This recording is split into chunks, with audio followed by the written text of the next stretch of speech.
So I just added a new book to my bookshelf today in early May, and there it is. Looks pretty good.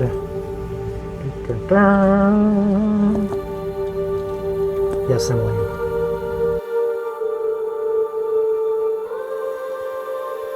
Hey, welcome back to the channel. So if you are an author who wants to self-publish and you're trying to figure out why you should, and you've gone through all the articles and you've watched all the videos and you watched all the things that you watch different authors tell you the benefits of saving your money on having to not pay an agent for your representation, or not having to shell out 15 of your $16 to the big five or whoever it is in order to get your Peasly little royalty out of whatever's left over after everybody gets their cut, and you just want to do it yourself, and you want to make sure that you get the most of your efforts come back to you. So you're willing to put up with Amazon's small cut, or whoever else you're using to represent you. You find that going indie is probably the smartest path to go financially. Not to mention you have your own methods of doing your work your way, and you may decide that yes, I want to do that. But then you might also think too, well, the market is saturated with ebooks, and that seems to be that's what the indie market focuses on: ebook, and even now they're moving in toward like audiobooks and things like that. But there's still a question like, well, readers still like paperbacks, right? And the answer is yes, they do. And I know I personally prefer paperbacks. I've actually bought ebooks and I've made ebooks, but I don't really read many of them. I have an app on my phone and my tablet that lets me read ebooks, but I mean, I'll read them when I'm waiting in line for something, or whatever. I just preferably I go for the paperbacks. I like paperbacks. I like the feel of them in my hand. So of course you would think that as an author, if I have the opportunity to make my own paperbacks, I would. And guess what? I did. And today, on early May, I got a shipment of 4 copies of my book, The Commuter, which I'll show you right here, front, back, center. And what's nice about this is, of course, it's tangible. Amazon, they've got a new point where it's pretty indistinguishable between an Amazon print and a publisher, like a traditional publication, and wherever they get their printing from. The matte covers, they do feel a little differently. Like with this one, this is a matte cover, and it's I guess it definitely doesn't have that nice cardboard kind of the texture is a little bit thicker and a little bit greasier than you would get from like a book out of Barnes & Noble, but it's still ultimately it does have the professional-ish, I use that in quotes, a touch to feel like it's traditional. And it's it's much better print quality than, let's say, the stuff that people like Cafe Press were printing out back in the mid 2000s, which I actually have. I know that one of my older books from Cafe Press from 2004, which you can kind of see, and this is glossy. But again, the technology it's always been pretty good for as long as people have been able to self-publish. But what I want to do today, and just kind of in brief, is to talk about how you should do your paperbacks, and of course who you should go with. I want to make a note that I do not have an account with Ingram Spark, so I do not have an Ingram Spark example. For those of you who are watching this to find out what Ingram Spark does, maybe in a future video I might do a follow-up. For now, I don't have that. And the reason why I don't have Ingram Spark right now is I quite simply don't have my own ISBNs. And it's really a good idea to make sure you own your own ISBNs instead of giving them to Amazon or whoever, because you want to be able to have that same ISBN share across all of that type of paperback. And again, it's a cost issue. It's not a matter of I'm rebelling against anything. I just don't have the money for it. And again, you all can help me fix that. Just buy my books, But with Ingram Spark, that is, I think, what they consider the most professional of all of your paperback options.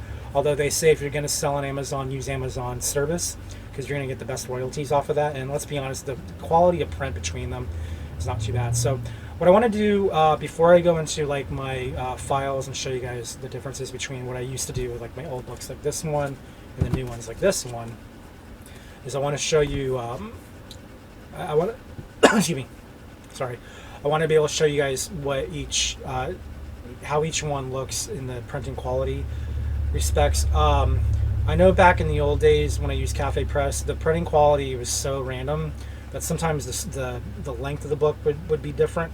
Like if I bought like 3 or 4 copies in a row, some of them would be like half inch longer than the other. It made no sense. So their quality of cut was much more inconsistent in those days. And again, that was through a company that doesn't print books anymore. And I also had pages that were like, you know, there was one case where I think there was like a crinkle cut like right down the page, and it's like you could literally just pull the page out. You know, it's like, okay, well that doesn't really help. But so I definitely think that the actually I can show you an example right here. You can see these both came from Cafe Press, the same dimensions, but one's clearly, whoops, sorry, I'm so uncoordinated around here.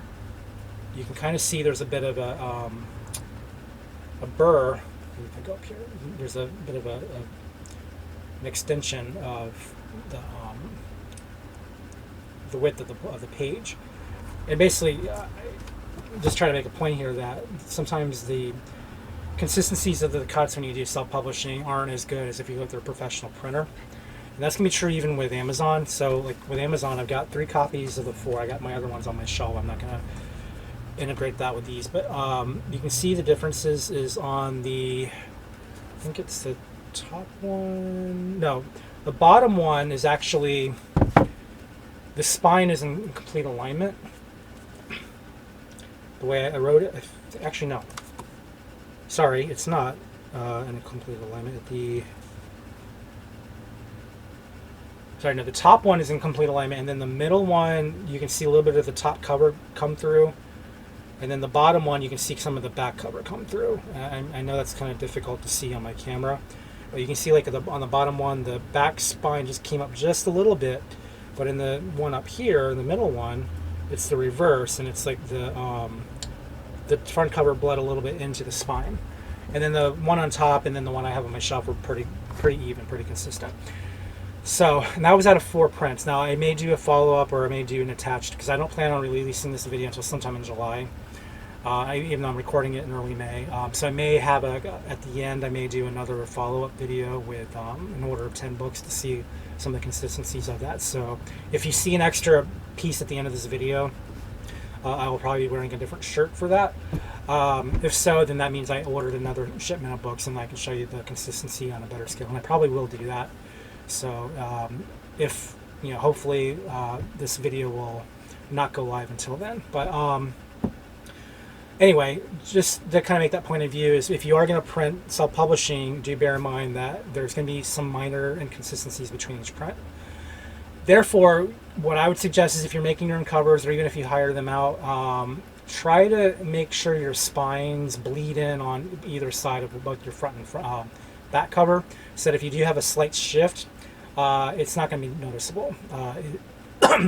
So like if you think of transitions or fades, and again, I didn't do it with this book. If I ever do another version of it, I think for now I'm just going to leave it as is because I want to move on. But if I ever like go back and do like another update to the book, adding acknowledgments, for example, is I'm going to have a couple people get copies of this book, and I'm going to have them read through for additional feedback and see if there's anything I missed that should have been considered, and maybe by then I'll have an even better version of the book. But by then, if I do that, I'll probably use like a little kind of faded edge transition so that the front cover blends in seamlessly with the spine, and then the spine bleeds in seamlessly with that cover. That's something I might want to do. Excuse me, sorry for the coughing. The other thing I want to also emphasize too is the difference in print quality, like when it comes to color space. So whenever they talk about printing for, or whenever you're making your own covers, you always want to do it in CMYK format, not RGB. When I did these books here, this is my collection of junk series I did back in the mid-2000s. These are not available anymore, by the way, so you don't need to go looking for them. You're not going to find them. I no longer, Cafe Press went under, and I just never went back and rebuilt these. And I have since pulled a lot of these stories out and rebranded them as different, as their own thing. So I probably won't redo these books, but to be honest, you're not missing much. I will actually probably post the original PDFs on my website so you can still view what the contents are. So it's not like you can't get access to the books. I'm not gonna make you pay for it. This is my point. There's no need for it. But anyway, the print quality, the difference between the images and the book, I didn't realize when I made them that they would not adhere the color well. And this second book is a good example of that. And I'm going to do a side-by-side of this and the original cover design so you can see the difference. With this one, the yellows and the reds became literally magenta and some kind of offshoot yellow. I don't know my colors very well. It's one of the problems I have with, I'm not very good with colors, but there's definitely, even the text is kind of greenish in comparison to what my original file showed. So, and again, this one, I think this one's a little closer to the original design as far as coloring goes. Certainly the back came out pretty good, but if you look at the differences, and again, hopefully I have them up on the side of my screen so you can see. This is the third one. Again, clearly what should have been red came out kind of pinkish magenta. And this is because I made these covers in RGB format. And so when I redid the Computer Nerd, this one here, I don't have my other copy at hand, but let's just, the example is that the other one was much darker and kind of, let's just say it was very muddy looking. And again, the original cover I thought was clear, kind of, but once you got into like the keyboard area and all this is much darker and hard to see in comparison to my image that I used, which was still pretty legible. And the difference is, like, when you're printing in RGB, what you're actually doing is you're taking the computer's interpretation of the graphic and you're trying to adapt it to an inky color. And when you're dealing with ink, it's a much different spectrum entirely, and you're not going to get the same consistency, quality between your regular image and your CMYK image. That's why they always say if you're going to do an ebook and a paperback, do the paperback version first, and then you can upscale it to RGB later when you do the ebook. That way the print quality should be pretty consistent or close to it. And this is why I think the new version of the Computer Nerd, it looks better. I mean, again, I should get this. Actually, you know, I'm going to pause the video. I'm going to get the other version so you can see this side by side. And just note that the image is the same.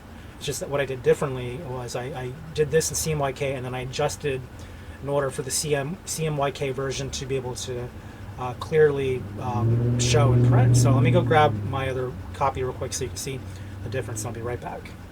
So this is the original Computer Nerd. This is what I did back in 2015, and you'll notice that, you know, it's got a different font and everything. The cover, the spine is similar, the back is different. But if you look at the differences between the two, I'll try to get this on camera. Clearly, the one on my left, your right, it's easier to see because, again, I'm sorry again about let me back up so you can see easier. The difference is that the newer version, it's clearer to see, and it's because I ran it through a different spectrum of color. And so because I did it in CMYK instead of RGB, I could actually have a better idea of what each one would do. And there's just a difference in the spines as well. And you know, it doesn't mean that I don't think it came out badly, because I did use the lessons of my earlier runs of the collection of junk in order to do this cover, but it still wasn't good enough because the quality, again, it's too dark. It's hard to see what it is. But when you have the new version, it's definitely a much clearer contrast. So, and the back, it's fairly similar. I used a new image for the back. One of these days I need to get a real camera with a real studio. But you can see the differences. The original actually came out a little better because I used a graphic for the keyboard. I decided that I wanted an actual keyboard for the new version, so that's how things came out. But it's the same image, so I didn't change anything about the hard image, so that's why it looks the same. But yeah, I just wanted to make sure that y'all see the differences. If you're going to do your own printing, it does help to know what you're getting yourself into. Anyway, the last thing I want to do before I go to my files and show you the interior is, since I wanted this video to be in part about the differences between setting your paperback through Word and setting it through a more standardized publication like Adobe InDesign or Affinity Publisher, which is what I use. I want to show you how it's not impossible to do things in Word. So like this is the first one I ever did for paperback. In fact, I don't know. I think my original copy's over that way, but this is one of my my spare copies that I have, and if I open it up, you're going to see that it's competent. It actually, I have my headers up there. You can see my page numbers with the names of the story, and then my author name up there somewhere. I believe I have. No, it's sorry, it's the collection title and then the story title. So right now we're looking at the Fallen Footwear, which is not a book I recommend. I said it. But it came out decent for what it is. But this is I used Times New Roman font. Here's an example of when I did my completely fake documentaries in this book, and so it's kind of like they're fake news stories, or not new, fake documentaries. It's called the completely fake documentaries. This is back in 2004 when I printed this, and these are based on things I wrote in the early 90s. So the whole idea of fake news is not new. I've been doing it for 30 years. Thank you very much. But and there's some poetry in here too. It's got a little bit of everything. But like what I remember about doing this collection is that it just took a while. It took me, I think, 12 hours roughly to set the whole thing, and it was having to learn how to make sure that Word didn't mess up the format. And I got it to work okay. The problem is that once you get into, if you ever have to make any changes, you're going to have to recheck the entire book to make sure nothing's shifted. And that was a pain. So like things like even the table of contents that I have was utterly crazy to try to handle. Because again, even something like that was just such an easy thing to mess up. Oh, I forgot I had images in this book.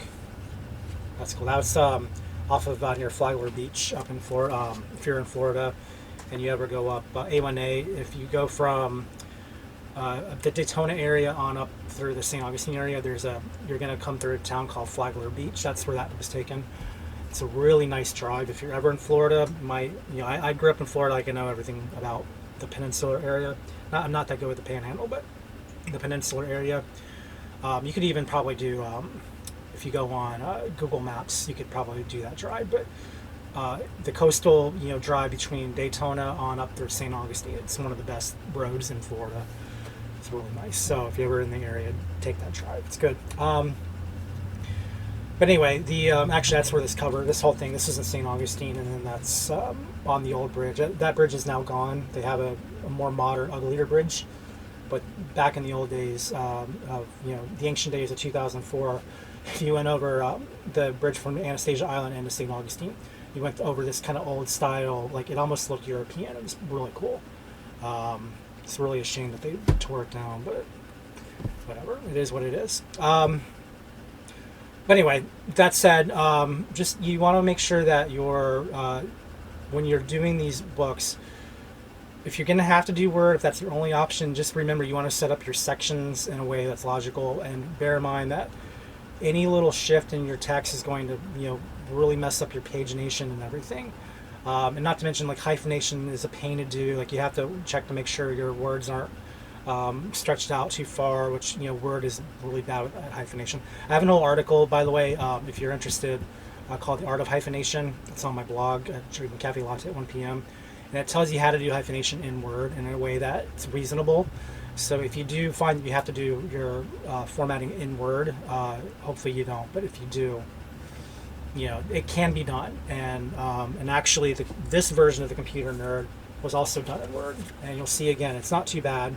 I managed to keep my headers. And this uses the Garamond font, by the way. And I even had drop caps in there, although I've gotten rid of the drop caps for the new version.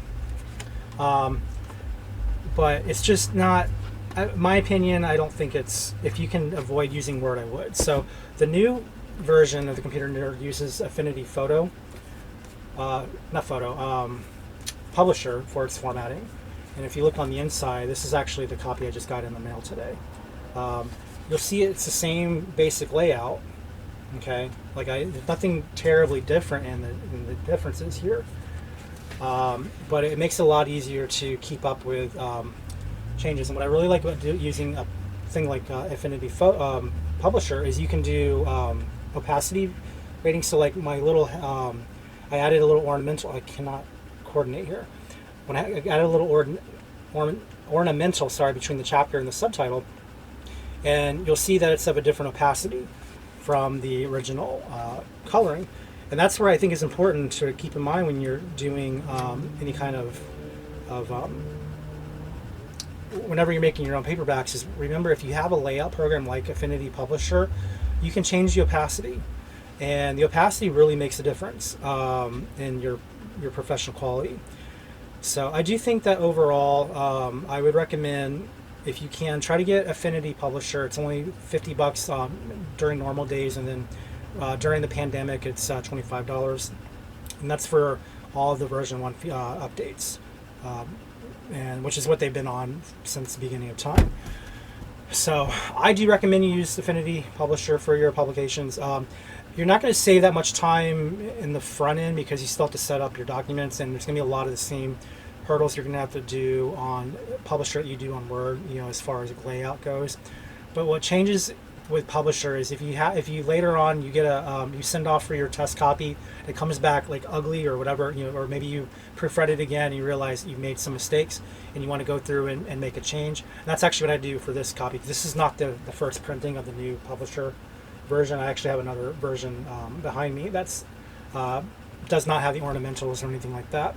And that's one thing I figured out, is that I want ornamental. I want something that makes my book stand out more professionally, but also has a better, I was able to find some more errors I didn't catch in my last read through. So if you are going to do a paperback of your own, it's a good idea to do a test print first, bring it back, bring it home, and then double check to make sure that you haven't made any egregious errors. See how the printing quality comes out. Make sure that it doesn't come out muddy like this. And if it does, you're going to want to go back and readjust some of the coloring. But overall, I think that you can use Affinity Publisher to your advantage. And the other thing to keep in mind is that if you have to make those changes, because you've already formatted it, Publisher is not going to blow up the whole works. You're not going to have to spend another 12 hours just to fix a comma, which is what you're going to have to do if you do Word. So that's ultimately what I would say is go ahead and factor that into your publication plans. And then, of course, Ingram, Spark, and all those will use those same files. So we'll go ahead and we're going to transition now into just a quick, more internal viewpoint of the different files, just so you can see the differences and how they're laid out, and then we'll end the video with that. It's not going to be a how-to at all. It's going to just be a quick demonstration of what they look like, and then you guys can figure out from there what you want. But I just want to give you that opportunity to see how it looks on the inside, and then you can decide if that's going to work for you. And the last thing I want to do before I go is if you decide you do want to use Affinity Publisher to do your paperback, there is they do have a textbook. Again, it's $50. Sometimes it's on sale, but they do have a textbook on how to use Publisher, and there's a chapter on designing books. So I do highly recommend that you have that on hand. And then the other thing is Joel Freelander has a book called the Book Design Blueprint. That's also something worth having if you want to know how to do it correctly and get all your right pieces in, to make sure that the layout isn't just text, because you don't want your paperback to be the exact copy of your ebook. Otherwise, why not just get the ebook? That's the problem I have with a lot of KDP publishers right now, is they take the ebook and they just do an exact copy, a replica of that, and put it into the paperback. But I just don't think it works well. I think it's ugly. It doesn't show any real initiative of design. And not to mention, if you have the kind of book that requires headers, images, and things like that, or even if you look at any kind of thriller where they have graphics like over the chapters, just pick up one of your books in your bookshelf and see what I mean. Word's not going to do any of that. Word's just going to be a straight shot, text. Again, you can still do headers and footers and things, but it's just not that practical. But if you do like nonfiction and you want to use boxes and text boxes and things, you're not going to be able to do any of that in Word, not well. It's certainly not to the quality that you would want. But Publisher and Affinity, and InDesign, they can all do that kind of thing. I still recommend Publisher because it's a one-time cost. InDesign, you're going to be paying by the month. Even though InDesign you can do a few more features, but I don't think they're significant enough to warrant the extra, pricey or what you have to pay for it. But anyway, yeah, just those are some other things to factor in if you're going to do your own paperback. Is what can the software give you, and then how much time are you willing to put into it, and then how much time are you willing to put into a revision should you have to revise anything after you see your test copy. With Word, again, it's gonna eat up a lot of your time, a lot more than Publisher will. Publisher is gonna eat up your time on the front end. It's gonna be a lot easier to fix it on the back end if things go wrong. So just so you know. Anyway, let's go and take a look at the files, and then we'll end the video there. So thanks for sticking around. Okay, so this is the Microsoft Word document that I used for the Computer Nerd back in December 2015. So this is the original draft that I used to create the PDF that ultimately went into the first paperback. If I turn on the little Pilcrow here and just see all of our track changes, you can see exactly what I did. Obviously, you use page breaks all over the place. The page break is really what helps you kind of keep things in the center mode, so that if you are going to use Word for your formatting, and I don't recommend it, but if you do insist on it, this is the way you do it. You would incorporate section breaks whenever you want to change your header, and then of course page break whenever you want to make sure you're not going to have any bleed over. You can see I originally had a table of contents here. I've gotten rid of that because most fiction doesn't do that anymore. That's something I think I ripped off of Harry Potter, and only because for whatever reason I thought that was a good idea, but I got rid of it for the latest version. But again, you can see the section break gives me a new design, and of course the reason why you want the section break is so you can have pagination like this, and then of course so you can have different headers. And also, section breaks allows you to be able to determine whether or not you have a next page, an odd or even page. And odds and evens are important because that also can determine whether or not, let's say if you have your name on one side and then the title of the book on the other, you are going to want to be able to have that difference. And then, of course, you can do the same thing with page numbers. So there are ways to make this work, and I just noticed my little dots here were off, so it's probably a good thing that I got rid of this form. Oh wait, no, that's the spacing. Never mind. Kind of forgot my own thing. Oh, and then right here, what you see here, this is where I did a forced hyphenation. Clearly that didn't look too good here. If I get rid of the Pilcrow, it's just normal, but once I put it back in, you can see that whenever there's bleed over, that's where that would where I would want that to split. I am going to post a link to my article, Art of Hyphenation, at the end of this. Well, it'll be in the description, but I'll show you what it looks like at the end of the video. But it's important that you do have your hyphenations in place so you don't have like stretched words all over the place. In programs like Adobe InDesign, here it's easy. In Affinity Publisher, it's definitely easy. In Word, it sucks. Word, it's one of the biggest pains about doing anything in Word is getting the hyphenation right. Another reason why I think you should just spring for the $50, or if you get it during COVID, $25 for Publisher. But anyway, you can kind of see though how this is all designed, and if we get into you'll also notice too my page numbers changed, where before I had Roman numerals and now I've got the regular count. I can't remember if this starts new. I think it does. Yeah, you see how also I start at page 1 on this, and then I got like nothing here, and then you've got all like literally 1 through 8 Roman numeral. This is the whole reason why you need section breaks if you're going to use Word and formatting and all that. So, and then of course I had the layout where I can see both sides of the page, but it's not difficult to get a general layout. The hard part is getting it to look right at the end. And if I did end up making a change, let's say if I wanted to say the old man, let's see, walkie talkie garble again. The old man couldn't help but nod.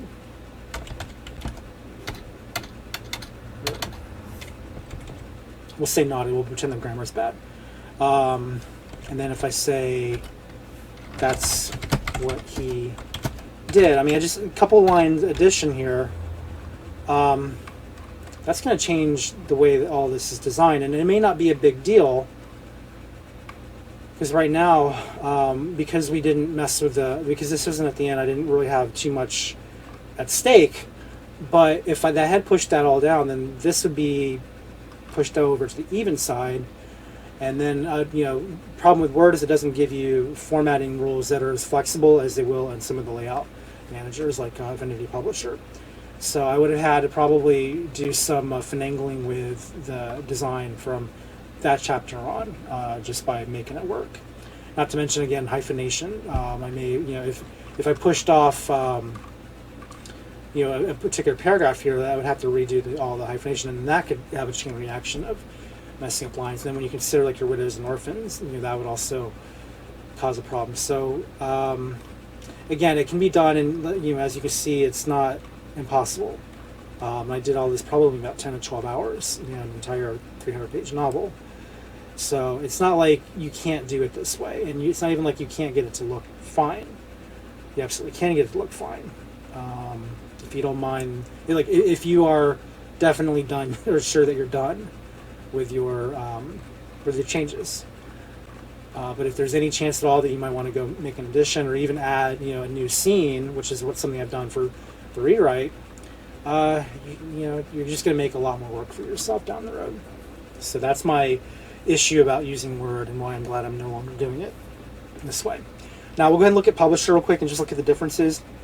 And again, you'll see that from the kind of the bird's eye point of view, there's not a big difference between the way you do them. It's just that, again, through Publisher, you're actually using a program designed specifically for layout. And I'll show you one clear example of why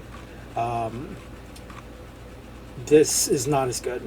And actually, maybe if let me just real quick while I'm thinking about it. If I do, let's say, insert, we'll do an object. Let's see if I can do a shape. Or no, shapes are over here. Sorry. Cancel. Let's do a shape. Let's say if I want to do like a special design for one page. Now, one thing you may notice is that it's blocking my text.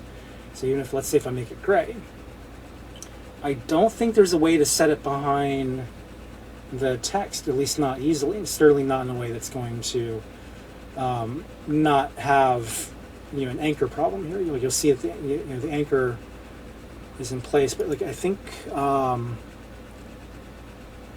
could probably if I can send it back or send it behind text, and that again, it's sufficient, I guess. But what if I want to end up changing the way the font looks? I would have to also highlight the text inside, maybe change the coloring to something that maybe I'll have to do that. Or no, that changes the lines. I'm not actually sure. Let's see if I do this. No, I'm not actually sure how to do that. Basically, the point is it's not that convenient to make your. Actually, I didn't even notice this, that I actually added text down here. There's not really a good way to make effects in Word that are good for the publishing design. But Publisher, again, is made for this. So let's go ahead and just pop over there real quick just to kind of prove my point. Now, if you look at the Publisher example, you'll see there's actually pretty much a kind of a similar design frame, except I was able to actually make some additional updates to it that I think are a little more friendly. But one of the first things you'll notice right out the gate is you have these little guidelines here, and what this does is this actually allows your line spacing to be even, so you can design or set up your design using these guides in a way that I kind of ignored it for the copyright page because it's just shoving a bunch of information. But once I get into like the acknowledgments and all of that, you'll see that everything sits on these lines really nicely. It's kind of like the old notebook paper. If you grew up at a certain era, you may remember the line notebook paper. That's what this is designed like. But you'll see just off the bat, I was able to make this look even better than before. And even like in my most recent version of the edit, the Computer Nerds header used to sit up on the top line. I was able to just actually set it beneath the line by using the special paragraph settings and set them below. But I didn't actually have to do that on this individual page. I could do that on my master page up here. And the master pages, they're the ones that, if you click on that, this is where all of your formatting comes from. So all you have to do is apply a master to the page you're working on, and it'll set that design for you. So you'll see how I have a little template here for page numbers and how they should all look for this particular design. So anything with the master B header or the design template is going to take on these properties. And so you'll see again that with my text up here, up in the header area, let's see if I can, that's artistic, oops. You'll see roughly I have a leading of 15.8 and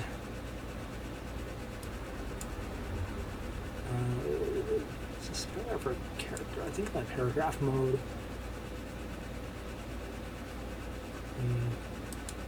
Well, anyway, I was able to change the orientation of how this is set on the page just by using the templates that I have available to me here on the page here. So just really from the perspective of being able to make changes on the global fly right at the master page level, I think is really useful.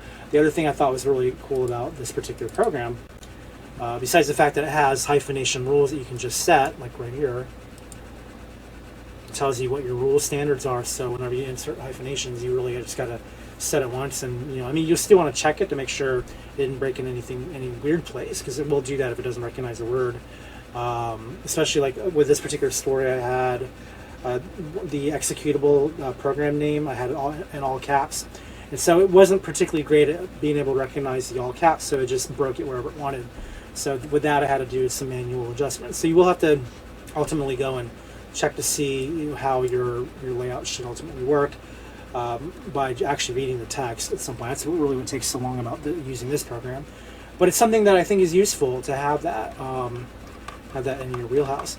But the other thing I think is really good about having a program like this is for the design principles. Again, I showed you guys how I could, technically I can make a rectangle work on Word by setting it behind the text, and we assume it'll be good. But with this, like, I can do opacity settings. So if I go into my text message or text bubble here, you'll see my opacity set to 60%. And it's just that simple. And if I want to change color, I'm not going to because it's a black and white print. But if I wanted to, I could do that up here. It's really easy. But the other thing that's really cool too is if I go back to the master pages and decide that for my chapter pages, which are I think it's master C, I believe is my chapter. No, it's blank. Master D, I think, is the chapter headers. So let's say if I go back to chapter D, let's say I want to add a square. Actually, let's not do a square. Let's do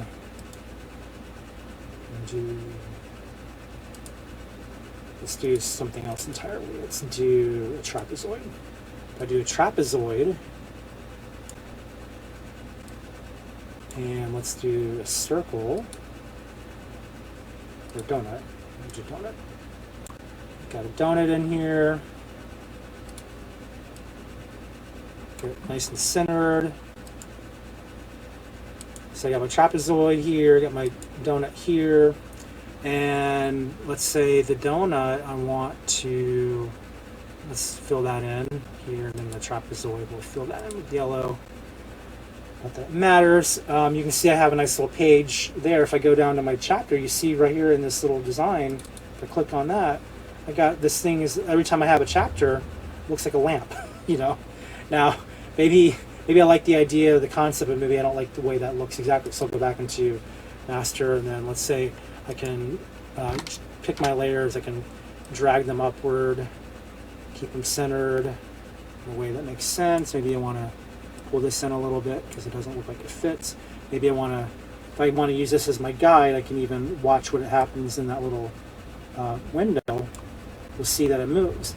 Now, if I click over here, I actually don't really hate that. It's actually kind of cool.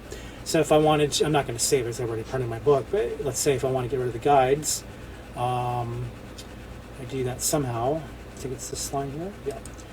If I get rid of my, get rid of the grids, now you can see how that looks just by, actually if I want to get rid of all of it too. Well, anyway. Like all my chapters have looked that way. Now I have this little funky design, so if I scroll down to like chapter 3. Chapter 3 might actually be on a different page, is what it looks like. Okay, this one I think is on an odd number. Which one? This I think is on even. It's chapter 2, an even number page. Chapter 3.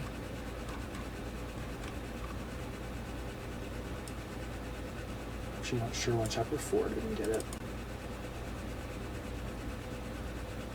All right, I would have to look into that. There's let me see what's my master on this. If I go to apply master, I'll see what the master is. Oh, is it F? Is that what I'm using? Oh, that must be it. So the other thing, oh, that's A. Got it. So the other thing to consider too is when you design this, you might want to start off in the spread mode so you can see what you're doing on both sides. But then you're going to want to change it to the singular body, because otherwise what's going to happen is when you try to upload it to Amazon or wherever, it's going to read down the middle rather than the edges. So you need to split it into the single column row so we can see the differences of design. But the other thing too is once you actually do this the right way, even your gutters will somehow work. So that's part of it too, is Affinity is pretty good about determining what your gutter width should be based on, or how your pages should be laid out based on what your gutters are. And the gutter, again, is what you need on the inner seam so that your book actually fits and doesn't cut off the text.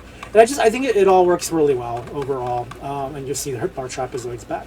So you do have to pay attention to which master you're using.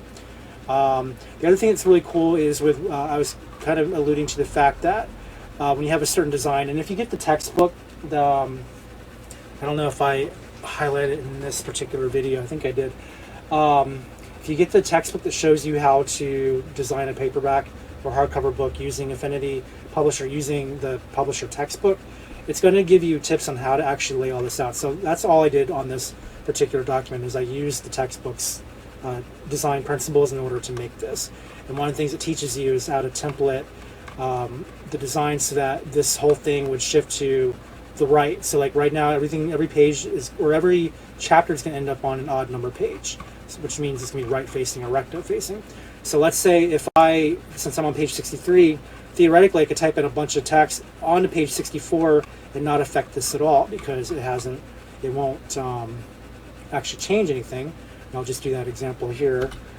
Here is my lovely example. Okay, and if I copy and then paste this a bunch of times,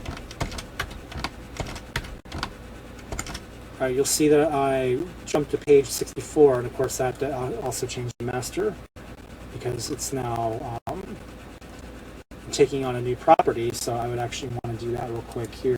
I think that's master B is what I believe I want on this. Or no, B is the one where the trapezoid is. It's might be C. Let me check here. If I go to C, looks like C is nothing. Oh, E, that's what I want. So if I go to E, there's 64, there's my name. And so that's the odd number, or sorry, the even number page with the formatting. So I have my name, got the number and everything. And I did not change a thing on 6. Now, if I kept going, let's see here. Just keep going until I get to page 65. You're going to notice that my entire chapter will actually jump to page 67.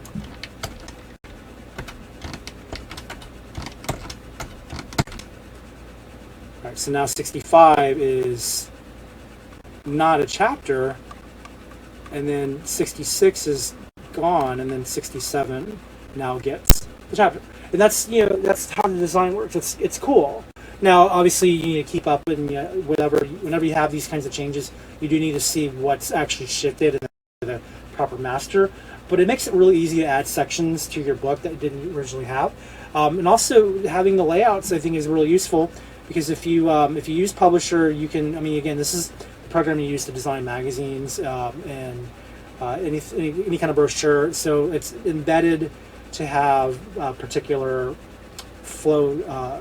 Like basically, like you can make changes to your text that you can shape your text around another shape. I'm not going to go into the how that looks. Just honestly, I have to go back and refresh my memory. But the idea is that you can do that. If you look at some of the demos on Publisher, you'll see some of the examples of what they can do with graphics and text combined, and how it dynamically changes on the fly.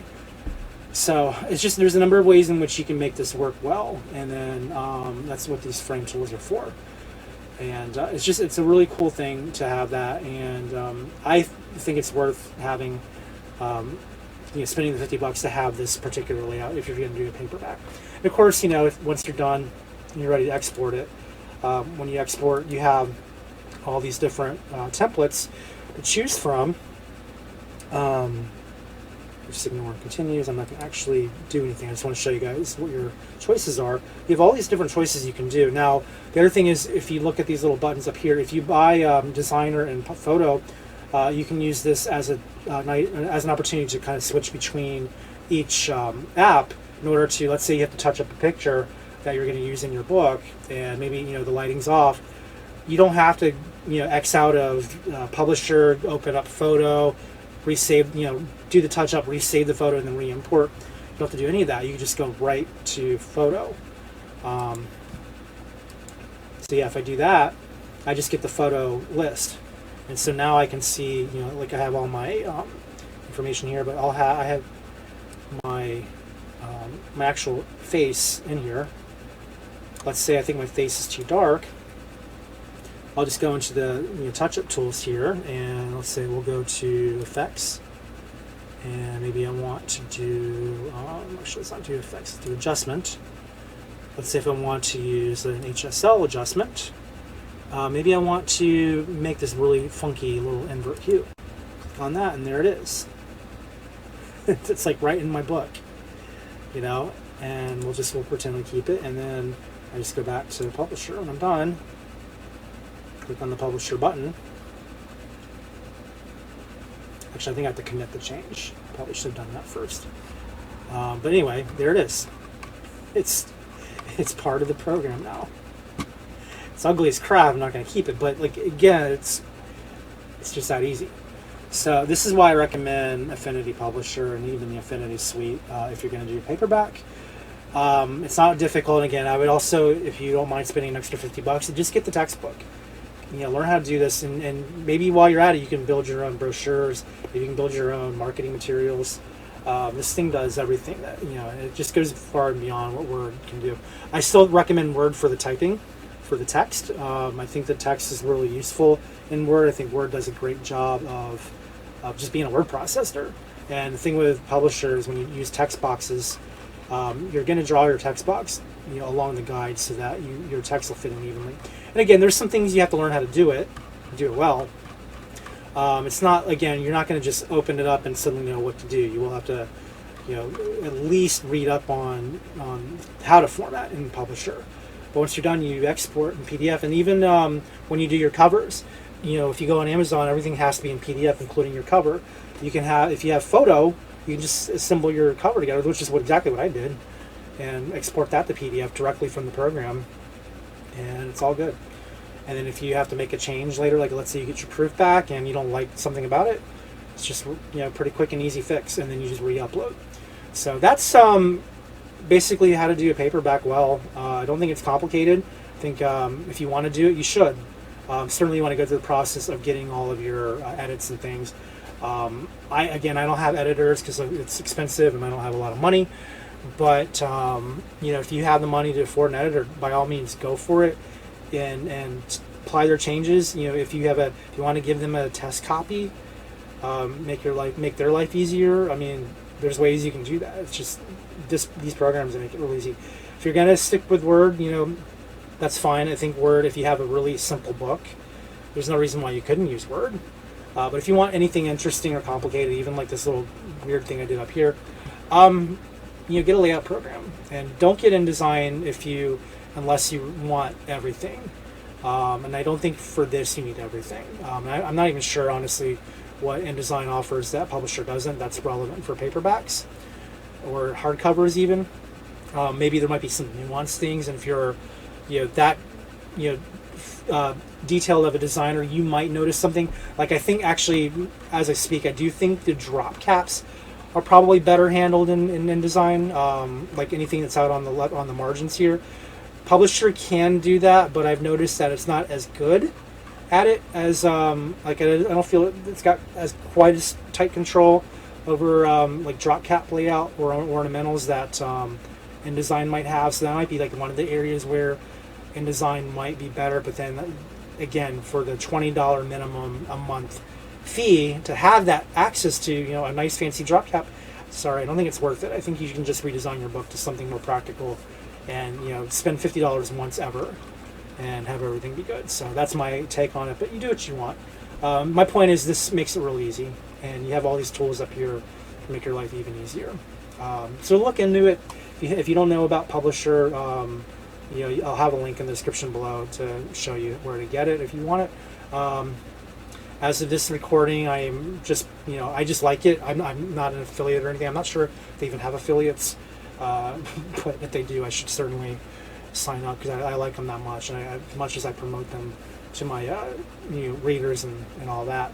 But as of this recording, I'm just I'm just a fan of it, and I like what they do. I like all their products. But if that ever changes, I'll change the description, and you can certainly take a look and see if that status has changed. In which case, if it does, you can just know that whatever link I give you will probably have something there. But again, that'll be outlined in the description if it changes. But as of this recording, it's I'm just telling you guys what I like. So, and I think you all should look into this. But anyway, let me real quick before I finish, I want to show you my article on Art of Hyphenation in case you do decide to go the Word route. Okay, so this is, if you've never been here before, this is my blog, Drinking Cafe Latte 1 p.m., and there's a whole backstory why it's called that. You can certainly read it if you go down to one of my earlier posts from 2005.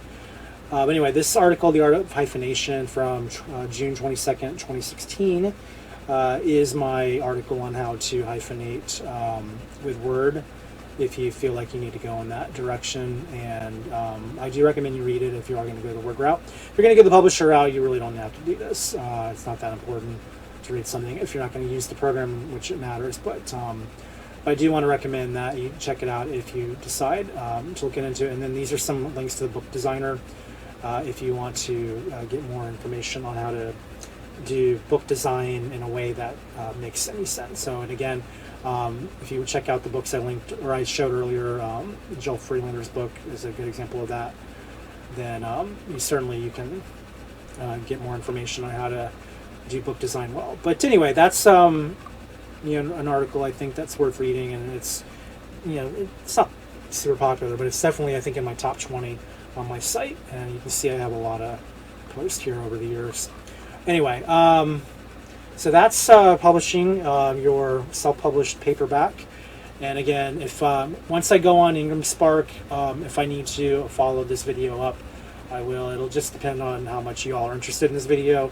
I do notice that whenever I put out videos like this, the response is not as demanding as, say, when I do videos on something like Campfire Pro or Plot or any of those.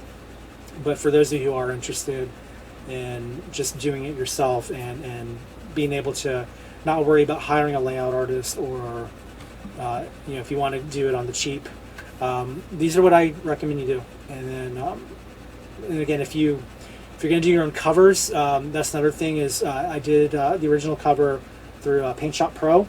PaintShop Pro is RGB only. It doesn't do CMYK. And I do have an article in here too about using PaintShop Pro for cover design and all that. And I mean, again, it can be done, but it can't be done great. It's just if you really want, a nice standout cover, you need something that's a little bit more powerful than what PaintShop Pro can offer. Again, PaintShop Pro is not incompetent. There are things you can accomplish if you keep it simple. I would say it's still a step better than using something like Canva. But I think photo design or all those are just ultimately better for what it really comes out to even cheaper Paint Shop Pro, I think, is like $100 a program. Yeah, and then it's, you know, 30 or 40 bucks if you upgrade, but every year. Affinity products are $50 flat one time. So it's like, I feel like even just financially, it's a no-brainer to go with Affinity over all of these, and you can accomplish a lot more. I believe I did this in Affinity Photo. I think these I know this looks like a pamphlet. This is like early days when I was testing out my work, but you know, this is a combination of Photoshop, or not Photoshop, Paint Shop Pro, and then some add-ons and plugins like I think Painter. I think the Fire I did in Painter, which, by the way, Painter is a really good program. That's the one program I think Corel does really well. It's pricey, but if you ever get a humble bundle, usually at the end of the year they add in whatever the last year's Painter was in there. I definitely think if you like painting, digital painting, that's the one to use. So, but I did this in, I think I did this one in Paint Shop Pro, or did I do this in Photo? I know I did the hybrid edition in Photo. This is was originally done in Paint Shop Pro, but I touched it up with Designer because Vector. This is all old. So this is like a combination of Paint Shop Pro and some touch-ups and stuff. But anyway, if I keep on going, this one here, this is the one I did in Photo.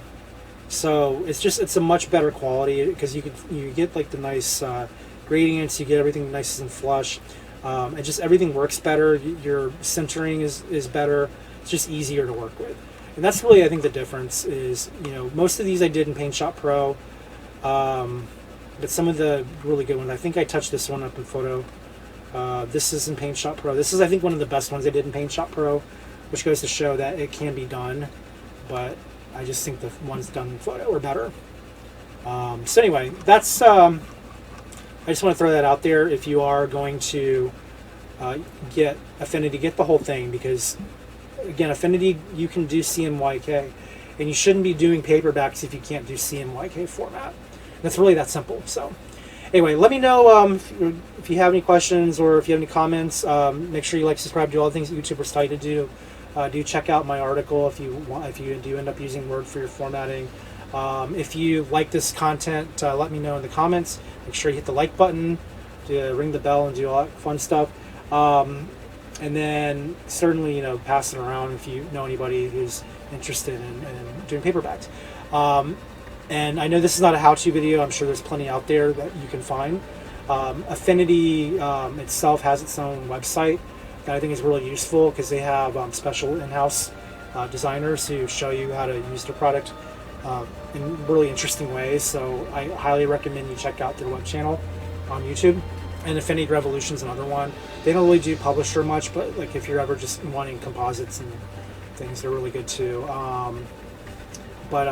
Yeah, if you want to do book layout and book design, I highly recommend you look at Joel Freelander's work, at his book, and go back. And even though he doesn't own the site anymore, the classic book designer archives I think are still worth going back and reviewing, even though it's under new management. And then, yeah, I don't know, just kind of let me know what you think. So anyway, hope you all are well, and I'll be back to the Writer's Bookshelf next week, and then we're going to do another short break about 3 or 4 weeks later, and I'm going to do something on map making for that, and which that'll be relevant to the books we cover the Writer's Bookshelf. But then, yeah, anyway, that's what's going on. So thanks for watching, and see you next time. Thanks, bye.